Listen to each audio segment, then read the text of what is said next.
Oggi sono uscito all'alba. Sei 9:10, per me è l'alba. Riunione alle 9:30 in ufficio.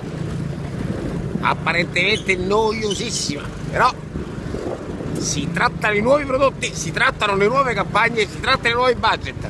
Si tratta di come cercare di fare più soldi, di come motivare la rete, di come affrontare quello che la compagnia per la quale lavoro preferisce, predice, richiede. E allora sul pezzo non sempre ci si diverte, ma quando poi si divide ci si diverte. Allora, se ti piacciono le belle macchine come a me, le supercar, se ti piacciono i viaggi, se ti piace di avere una bella casa, se ti piace di poterti comprare una casa, lavora, fatti il culo, studia.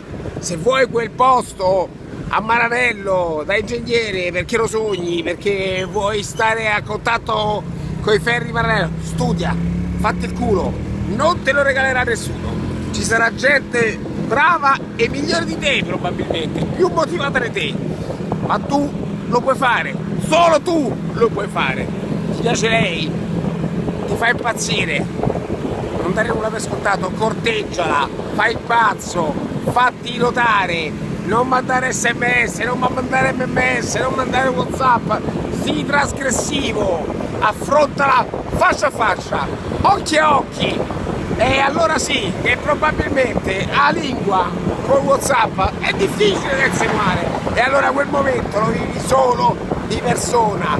E allora se tu vuoi correre, percorrere, precorrere la strada del tuo desiderio, la strada dei tuoi bisogni e sogni, studia, lavora, ama, vivi, osa, perché nessuno farà nulla per te, perché non è vero che non c'è meritocrazia, perché non è vero che le cose non si possono fare.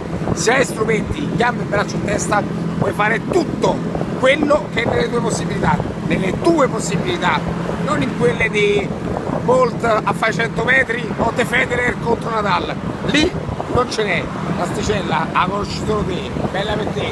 Secondo te sto male? Io vado a cercare il mio 100%, viva la vita, tutta la vita, e se serve anche una noiosa riunione ci sta anche quello. La vita non è in gioco, nessuno ci ha detto sarà tutto facile, sarà tutto bello e i confini dell'Italia sono chiusi, devi rimanere qua tutta la vita. Massima libertà di movimento, di espressione e di possibilità. Si può fare,